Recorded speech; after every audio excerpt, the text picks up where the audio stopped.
Assalamu alaikum everyone, welcome to learning program. Today lecture is about pain disorder. I will discuss the somatoform disorder which are covered in previous lecture. So उसी में जो सब type आ जाती है वो है pen disorder. somatoform की further सब टाइप है.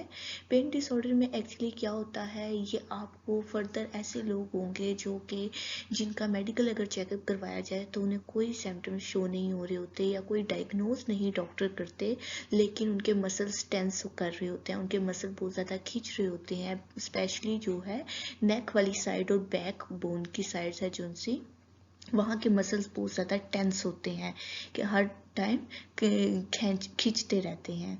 उसके अलावा इसके जो कॉमन सिम्टम्स अगर हम देखते हैं तो हमें फिजिकली अपने जिस्म में दर्द महसूस होती है, और अगर हम उसका मेडिकली चेकअप करवाएं तो वो कोई दर्द नहीं होती. ये होती है पेन डिसऑर्डर. सो इस लेक्चर में मैं आप लोगों को पेन डिसऑर्डर और इनकी ट्रीटमेंट बताऊंगी कि इसकी ट्रीटमेंट कैसे करते हैं. Students, pain disorder somatoform disorder में मैं काजेज डिस्कस कर चुकी हूँ, किस वजह से पेन डिसऑर्डर होता है. somatoform डिसऑर्डर में जो काजेज हैं सेम काजेज हैं पेन डिसऑर्डर के. सो आपने वहाँ से इसका लेक्चर रेडी करना है. अगर आपको वो लेक्चर नहीं मिलता तो डिस्क्रिप्शन बॉक्स में मैं आपको somatoform डिसऑर्डर का लिंक प्रोवाइड कर दूंगी. वहाँ से आपने somatoform डिसऑर्डर को पहले अच्छे से लर्न करना है ताकि उसमें जो फर्दर टाइप आ जाती है पेन डिसऑर्डर, आप उसका मटेरियल थोड़ा सा उसमें इंक्लूड करें. सो अगर आप इस चैनल पे न्यू है तो सब्सक्राइब करें और बेल आइकन को ज़रूर प्रेस करें, और अगर आपको ये वीडियो पसंद आए तो इसे लाइक एंड शेयर ज़रूर करें. पेन डिसऑर्डर को अगर हम बात करते हैं तो ये एक्सेसिव वरी, बहुत ज़्यादा परेशानी की वजह से क्या होता है, आपकी टेंशन का जब टाइम पीरियड आपके ऊपर से गुजरता है, एक डिफ़िकल्ट टाइम पीरियड से आप पास आउट हुए हैं, तो वो टेंशन आपको ऐसे लगता है वो रिलीज़ हो गई है. वो टेंशन आपके दिमाग पे असर कर जाती है. जब वो आपके माइंड पे इफ़ेक्ट छोड़ जाएगी वो टेंशन, तो वो आपका माइंड की जो पार्ट है वो किसी ना किसी बॉडी के पार्ट पे उसको डायरेक्टली कन्वर्ट कर देता है. तो आपको लगता है बॉडी के उस पार्ट पे बहुत ज़्यादा पेन हो रही है. स्पेशली लोग कहते हैं कि मेरी जो बैक के जो मसल्स है वो बहुत ज़्यादा खींचते हैं, टेंस होते हैं. या कुछ लोग कहते हैं मेरी नेक के जो से है मसल्स हर वक्त जो से है ना दर्द करते रहते हैं, खींचते रहते हैं. इस तरह की पेन बताते हैं. कुछ लोग बताते हैं हमारा स्टमक ही ख़राब है, हमारे स्टमक में पेन होती रहती है. कुछ लोग बताते हैं कि हमारे सर में हेडेक बहुत ज़्यादा होती है, सर में दर्द रहता है, बैक में दर्द.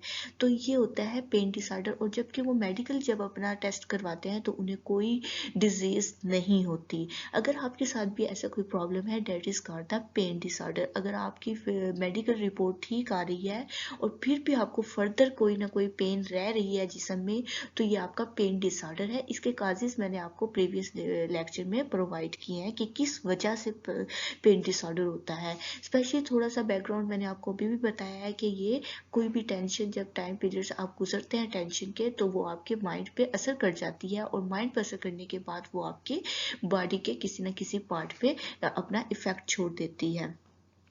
मेंटल एंड इमोशनल प्रॉब्लम, ये एक्चुअली होता आपकी प्रॉब्लम से है. जैसे ही आपके साथ कोई मेंटली या इमोशनल प्रॉब्लम काज होती है तो वो जो सी प्रॉब्लम है वो इंक्रीज होनी शुरू हो जाती है. जो पेन है आपको पहले थोड़ी पेन होती है, आहिस्ता आहिस्ता वो इंक्रीज सिम्टम शो हो जाते हैं. अगर देखा जाए पेन किस किस तरह की होती है, आपके सर में दर्द होता है, आपके मसल्स बहुत ज़्यादा टेंस करते हैं, आपके बैक में बहुत ज़्यादा पेन होती है, आपको ऐसे लगता है कि मुझे जो है हार्ट की प्रॉब्लम है, और सम टाइम आपका स्टमक काम नहीं करता. ये है आपके पास पेन डिसऑर्डर्स के सिम्टम्स या टाइप्स. अगर हम ट्रीटमेंट की बात करें तो हमारे पास साइकोथेरेपीज हैं, डिफरेंट साइकोथेरेपीज हैं. आप किसी भी साइकोलॉजिस्ट से कांटेक्ट करें तो आपको वो कोई ना कोई साइकोथेरेपी जो इससे रिलेटेड है वो आप पे अप्लाई करेंगी तो आपको काफ़ी इफेक्टिव रहेगा. साइकोथेरेपी एक इफेक्टिव ट्रीटमेंट है. उसके अलावा अगर हम मेडिसिन पे बात करें तो हमारे पास जो है एंटी डिप्रेसेंट जो सी है मेडिसिन होती हैं वो हम प्रोवाइड करते हैं पेन डिसऑर्डर्स के पेशेंट्स को. और नॉन नैरोटिकल पेन किलर्स होती हैं मोस्टली, जो आम आपको पेन किलर्स भी मिलती हैं, आप वो खाते रहते हैं लेकिन उसका नेगेटिव इफेक्ट छोड़ इफेक्ट हमें नज़र आता है, जिसकी वजह से हम उस पेन किलर से जो सा है बचाव कर रहे होते हैं। सो इफ़ेक्टिव वे इसका पेन डिसऑर्डर का जो सा है साइकोथेरेपी है। आप कोशिश करें, अगर आपके साथ ऐसी कोई भी प्रॉब्लम है तो आप किसी साइकोलॉजिस्ट से ज़रूर रब्ता करें। सो अगर आपको ये वीडियो हेल्पफुल लगती है या आपको पसंद आई तो इसे लाइक एंड शेयर ज़रूर करें, और अगर आप इस चैनल पर न्यू है तो इसे सब्सक्राइब करें। सो अल्लाह हाफिज़।